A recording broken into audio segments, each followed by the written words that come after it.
ভর্তা পছন্দ করে না এমন মানুষের সংখ্যা খুবই কম। কম বেশি সবাই ভর্তা খেতে পছন্দ করি, তবে মাছের ভর্তাটা অনেক বেশি পছন্দ করে সবাই।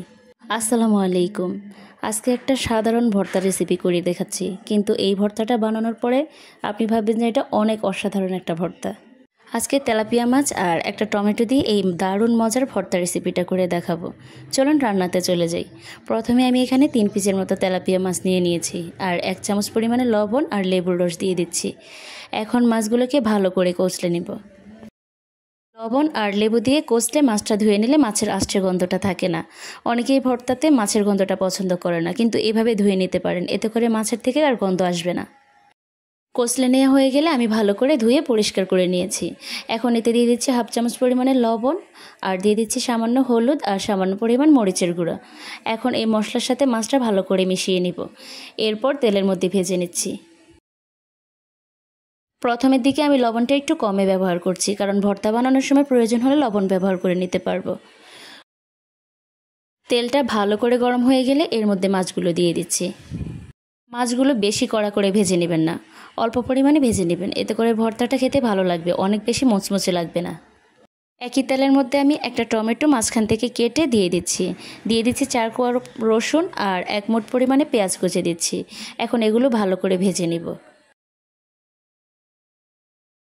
কেউ যদি চায় মাছের ভর্তাতে টমেটো ব্যবহার করবে না, তাহলে তারা স্কিপ করতে পারেন, তবে টমেটোটা দিলে অনেক বেশি ভালো লাগে, টক টক একটা ভাব থাকে। উল্টে পাল্টে দিয়ে টমেটো ভালো করে ভেজে নিয়েছি। টমেটোটা যখন নরম হয়ে আসবে তখন এই পর্যায়ে তুলে নিব। আমি আগে টমেটোগুলো তুলে নিচ্ছি। এরপর এখানে আমি 5 থেকে 6টা শুকনো মরিচ দিয়ে দিয়েছি। এখন পেঁয়াজটা লাল হওয়া পর্যন্ত ভাজবো, আর এর সাথে শুকনো মরিচগুলো ভেজে নেওয়া হয়ে যাবে। পেঁয়াজ আর রসুনটা কিন্তু লাল করেই ভেজে নেবেন, এতে করে ভর্তার টেস্টটা অনেক বেশি ভালো আসবে। আমি এখন পেঁয়াজগুলো তুলে নিচ্ছি, এরপরে মরিচগুলোও তুলে নিয়ে নেব। সব কিছু এখন রেডি, এখন শুধু ভর্তাটা মাখাবো। প্রথমে মাছ থেকে কাঁটাটা আলাদা করে নিচ্ছি। কাঁটা আলাদা করে নিয়ে এরপর মাছগুলো একটু ঝুড়ো ঝুড়ো করে নেব। আর তবে কিন্তু তেলাপিয়া মাছের মধ্যে কাঁটাটা একটু কমে থাকে, তাই বেছে নিতে কোনো সমস্যা হয় না। কাঁটা বেছে নেওয়া হয়ে গেলে আমি মাছটা একটু ঝুড়ো করে নিয়েছি।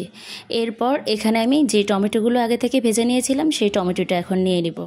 প্রথমেই টমেটোর খোসাগুলো ছাড়িয়ে নিচ্ছি। এরপর টমেটোটা একটু একটা হামানদিস্তা দিয়ে আমি একটু থেতো করে নিচ্ছি। গরম অবস্থায় হাত দিয়ে মথে নেওয়া যাচ্ছে না, তাই আমি এইভাবে করে নিয়েছি। আপনারা চাইলে হাত দিয়েও এটা মথে নিতে পারবেন। টমেটো ভালো করে ম্যাশ করে নেওয়া হয়ে গেলে এখানে আমি ভাজা মরিচগুলো আগে গুঁড়ো করে নিচ্ছি। যেহেতু মাছ ভাজার সময় আমি লবণ ব্যবহার করেছিলাম, তাই এই পর্যায়ে অল্প লবণ নিয়ে মরিচগুলো গুঁড়ো করে নিচ্ছি। ঝালটা আমি আমার পছন্দ মতো ব্যবহার করেছি। আপনারা যদি ঝাল বেশি পছন্দ করেন তাহলে মরিচের পরিমাণটা বাড়িয়ে দিতে পারেন। এরপর যে ভেজে রেখেছিলাম পেঁয়াজ আর রসুনটা, সেটাই এর সাথে মথে নিচ্ছি। রসুনগুলো একেবারে সিদ্ধ হয়ে গিয়েছে। এখন সবগুলো একসাথে মাখিয়ে নিব। আমার কাছে তেলাপিয়া মাছের ভর্তাটা এভাবেই বেশি ভালো লাগে। আপনারা কে কীভাবে খেতে পছন্দ করেন আমাকে অবশ্যই কমেন্ট করে জানাবেন। এখন দিয়ে দিচ্ছি ধনিয়া পাতা কুচি আর একটু লেবুর রস দিয়ে দিচ্ছি। লেবুর রসটা দিলে ভর্তার টেস্টটা অনেক বেশি ভালো লাগে। সবশেষে দিয়ে দিচ্ছি সরিষার তেল। সরিষার তেলটা দিয়ে দিলে আর কোনো উপকরণই এখানে লাগছে না। এরপর ভালো করে মাখিয়ে নিলেই আমাদের ভর্তাটা রেডি। এইভাবে মাছের ভর্তাটা বানালে অনেক বেশি ভালো লাগে খেতে, দেখতে যেমন লোভনীয়, খেতেও অসাধারণ মজা। এইভাবে ভর্তা বানালে আপনি অনায়াসে 1 প্লেট ভাত এমনিতেই খেয়ে নিতে পারবেন।